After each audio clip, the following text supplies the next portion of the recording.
Selamat pagi pemirsa, pada sesi pagi kembali hadir untuk Anda dan selama 1 jam ke depan kami telah menyiapkan sejumlah informasi terkini.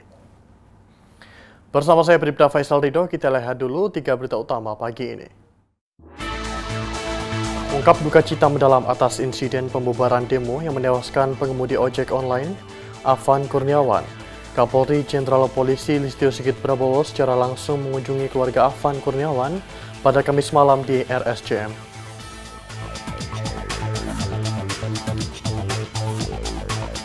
Kapolda Kalimantan Tengah selaku Ketua Umum Pengurus Provinsi Persatuan Bola Voli Seluruh Indonesia Kalimantan Tengah resmi mengukuhkan PPVSI.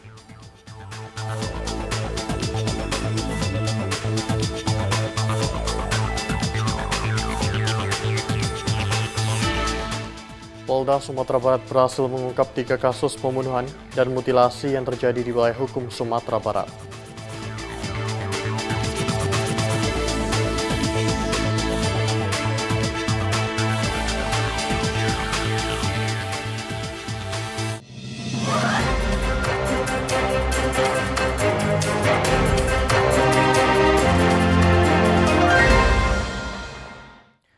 Di informasi pertama, pemirsa Polsek Ciputat Timur melakukan penyekatan sebagai langkah antisipasi untuk mencegah pelajar asal Tangerang Selatan yang akan ikut berunjuk rasa di DPR.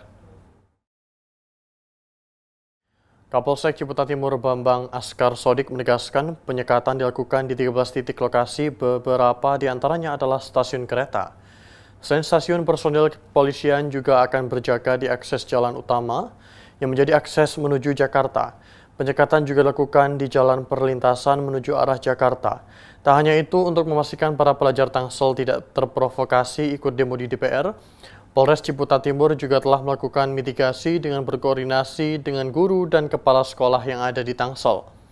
Langkah penyekatan itu merupakan upaya pihak kepolisian untuk meminimalisir terjadinya hal-hal yang tidak diinginkan dan kelompok agar tidak terprovokasi untuk mengantisipasi terjadinya keonaran.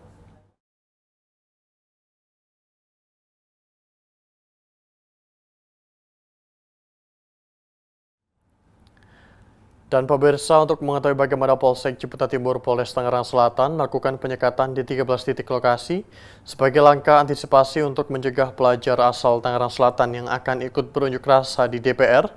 Saat ini kita telah terhubung dengan Kanit Binmas Polsek Ciputat Timur Ibtu Kustam. Selamat pagi Pak Kustam. Dapat dijelaskan langkah antisipasi penyekatan di 13 titik lokasi untuk antisipasi unjuk rasa ricuh ini Pak?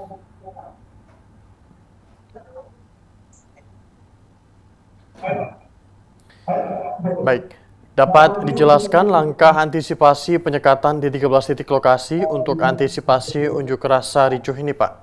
Silakan. Siap, selamat pagi Pak Bribda Faisal.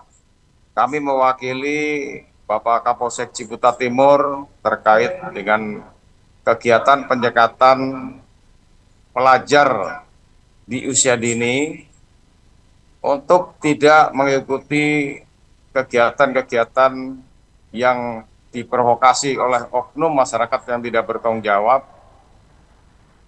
Kami melakukan penyekatan di 13 titik penyekatan, terutama 3 titik di stasiun rel kereta api, yaitu kereta api Pondok Ranji, kemudian Jurangmangu, serta kereta api Jombang.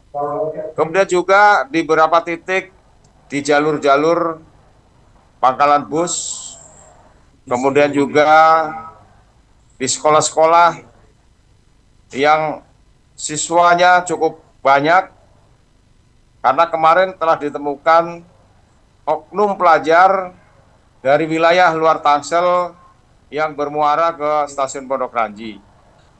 Kemudian juga kami beserta tim yang lain untuk melakukan edukasi himbauan terhadap pelajar, khususnya beberapa sekolahan yang kami datangi di masing-masing penugasan, di beberapa tim penugasan 13 titik itu, kami bekerja sama dengan Ibu Kepala Sekolah Hajah Marisi Nirmala SE di Darussalam Ciputat.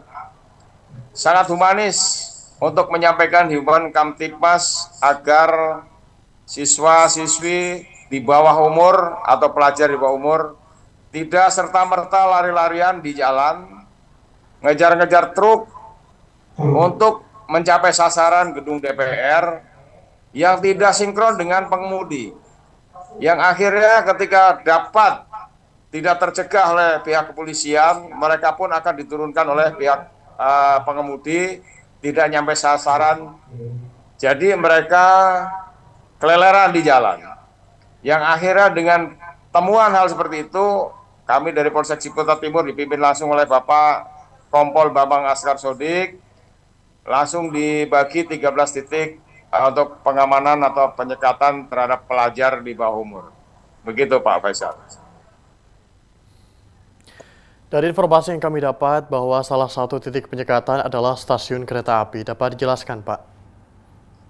Benar, kemarin di stasiun kereta api Sudimara diamankan 6 oknum pelajar yang pada saat jam-jam belajar mereka berkelompok akan mengarah ke gedung DPR, kemudian dapat dihalau dan diamankan, kemudian dipanggil kedua orang tua, diarahkan oleh pimpinan Pak Kapolsek, kemudian untuk kembali belajar dengan baik.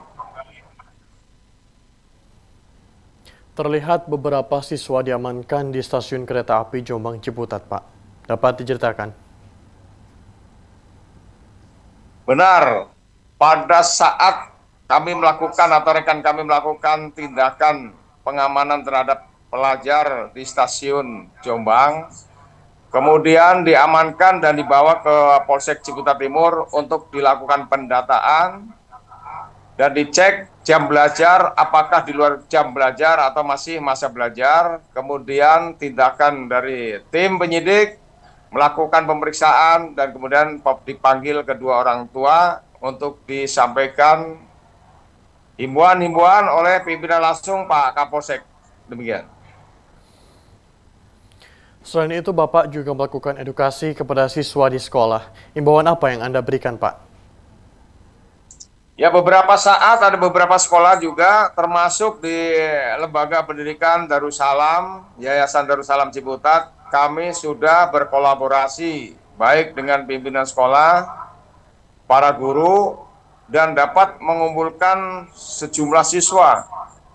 Kelihatannya cukup padat, mereka kami berikan himbauan, dan kami jelaskan bahwa aspirasi penyampaian pendapat di muka umum itu adalah hak masyarakat. Namun demikian di usia dini kami sampaikan, apalagi banyaknya provokasi provokator, ya, untuk kami sampaikan bahwa pelajar di level SMA, SMP tidak ikut-ikutan ke arah UNRAS yang tujuannya adalah anarkis, sehingga membahayakan untuk dirinya sendiri, baik terhadap jiwa maupun raga. Sehingga kami berikan edukasi untuk tetap semangat belajar, jaga kestabilan di lingkungan sekolah, dan jaga aturan tata tertib sekolah. Gitu, Pak. Kita beralih ke Ibu Kepala Sekolah. Bagaimana pendapat Ibu tentang kegiatan yang dilakukan oleh Polri ini, Bu? Baik, terima kasih. Pendapat saya memang selama ini kerjasama kami dengan Polsek Ciputat, terutama dengan Pak Kustam, sudah terjalin dengan baik. Apa yang disampaikan oleh Pak Kustam betul sekali, kami sudah berkolaborasi selama ini bahwa untuk tidak mudah terprovokasi oleh ajak-ajakan yang selama ini tersebar di media sosial. Demikian.